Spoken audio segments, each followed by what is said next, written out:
ত্ৰিকোণমিতিৰ পৰিচয় চেপ্টাৰটোৰ উদাহৰণ 1 নম্বৰটো আলোচনা কৰিম। উদাহৰণ 1 নম্বৰটো হ'ল যদি tan a = 4/3 তেন্তে এই কোণৰ আন ত্ৰিকোণমিতিক অনুপাতবোৰ উলিওৱা। গতিকে এই ক্ষেত্ৰত আমি প্ৰথমতে এটা সমকোণী ত্ৰিভুজ আঁকি লওঁ।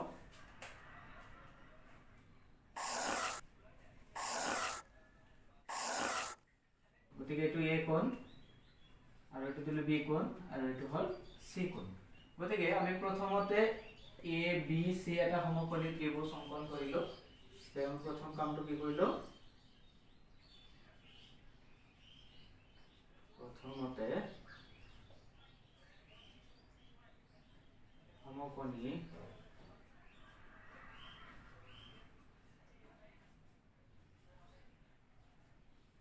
ত্রিভুজ এ বি সি আঁকা হল। আমি প্রথম কাম এটাই করি। এতিয়া আমাক দিয়া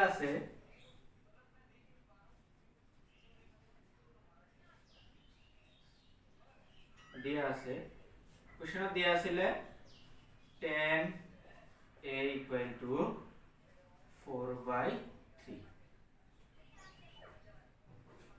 এতিয়া আমি ত্ৰিকোণমিতিৰ পৰিচয়ৰ বেসিক কনসেপ্টত পাই আহিছো যে tan a যেতিয়া সূক্ষ্মকোণ a হ'ব, সূক্ষ্মকোণ a ৰ বাবে tan a = a কোণৰ বিপৰীত বাহু বাই a কোণৰ সন্নিহিত বাহু। গতিকে a কোণৰ বিপৰীত বাহু হ'ল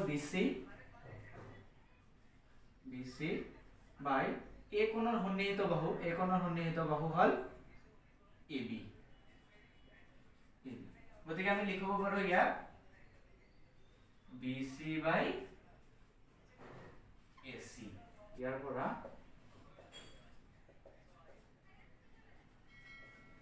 পৰা BC = 4K আৰু AC = 3K লেফট আমি ধৰি ললো। যেহেতু BC ঠাইত 4 আছে আৰু AC ঠাইত 3 আছে, গতিকে আমি BC = 4K ধৰিলো আৰু AC = 3K বুলি ধৰিলো। গতিকে এই ক্ষেত্ৰত BC = 4K আৰু AB = 3K। এতিয়া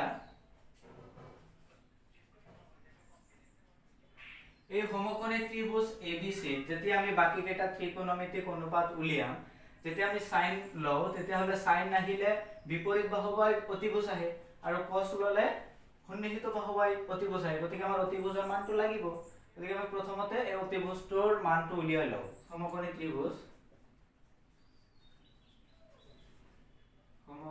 ত্ৰিভুজ A B C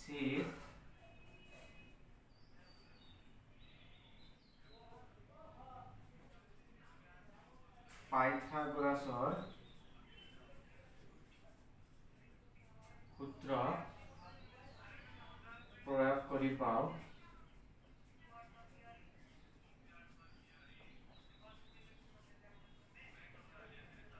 কি পাম, যে পাইথাগোৰাছৰ সূত্ৰ ব্যৱহাৰ কৰিলে আমি কি পাম, AC² = AB² + BC²। গতিকে আমার লাগে AC এর মান, AC = √AB² + BC² AB এর মানটো আমার কি 3K, AB এর মানটো হল 3K² + BC এর মান হল 4K² √3 স্কয়ার করলে 9 আৰু k স্কয়ার করলে k স্কয়ার প্লাস 4 স্কয়ার করলে হল 16, k স্কয়ার করলে হল k স্কয়ার। গতিকে এতিয়া 9k square plus 16k square 25k square. এতিয়া AC = √3 25 ক আমি লিখিব পাৰো 5 স্কয়াৰ তে 5k হোল স্কয়াৰ আমি লিখিব পাৰো 25k স্কয়াৰ মানে 5 ক স্কয়াৰ কৰি 25 আৰু k গতিকে 5k স্কয়াৰ মানে 25k স্কয়াৰ হ'ব গতিকে স্কয়াৰ ৰুট কেনসেল যাব থাকিব প্লাস মাইনাস 5k এই ক্ষেত্ৰত therefore আমি লিখিম AC equal to 5k আমি প্লাসটো লম কাৰণ দৈৰ্ঘ্য কেতিয়াও মাইনাসত নহয় গতিকে আমি মাইনাসটো নলও প্লাসত নহয় গতিকে AC ৰ মানটো ওলাল 5k গতিকে AC ৰ মানটো পালো 5k এতিয়া আমি এই ত্ৰিভুজটোলৈ লক্ষ্য কৰি বাকি কেইটা ত্ৰিকোণমিতিক অনুপাতৰ মান বিলাক লিখিব পাৰিম যেনেকুৱা sin A equal to sin A মানে হল A কোণৰ বিপৰীত বাহু বাই অতিভুজ গতিকে A কোণৰ বিপৰীত বাহু হল BC বাই অতিভুজ হল AC তে BC ৰ মান হল 4k আৰু AC ৰ মান হল 5k k cancel থাকিল 4/5 গতিকে sin A ৰ মান পালো 4/5 এইটো ধৰা sin ৰ মানটো যেহেতু পাইছো গতিকে আমি cosec ৰ মানটো লিখিব পাৰিম sin A equal to 1/cosec A গতিকে আমি জানো ইয়াৰ পৰা লিখিব পাৰিম গতিকে cosec A equal to 1/sin A গতিকে 1/sin এর মানটো আমি কিমান পালো 4/5 ইয়াক যদি আমি হৰণ কৰো তেতিয়া হলে হ'ব 5/4 অৰ্থাৎ যেহেতু sin ৰ বিপৰীত হল cosec গতিকে উলটাই দিলে হৈ গল 5/4 এটা cosec মানে হল A কোণৰ সন্নিহিত বাহু বাই অতিভুজ গতিকে A কোণৰ সন্নিহিত বাহু হল AB বাই অতিভুজ হল AC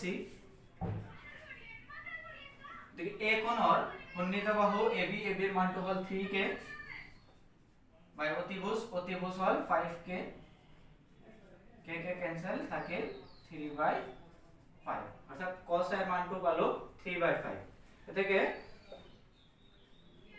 cos এর বিপরীত হল sec A ইকুয়াল টু আমি লিখিব পাৰো 1/cos A 1/cos এর মানটো কি পাইছো আমি 3/5 ইকুয়াল টু এটা সরল কৰিলে হ'ব 5/3 যেহেতু cos এর বিপরীত sec গতিকে আমি ডাইরেক্ট উল্টাই লিখিলে হৈ গল হরটুক লব আৰু লবটুক হর হিচাপে লিখিলে হৈ গল 5/3 cos এর মানটো আছিল 3/5 গতিকে sec এর মানটো হ'ব 5/3 বাকি থাকিল cot A আৰু cot A মানে হল 1/tan A তো 1/tan এর মানটো দিয়া আছিল 4/3 এতিয়া আমি এটো সরল কৰিলে হ'ব গৈ 3/4 এয়া আমাৰ উলিয়াব লগা অনুপাত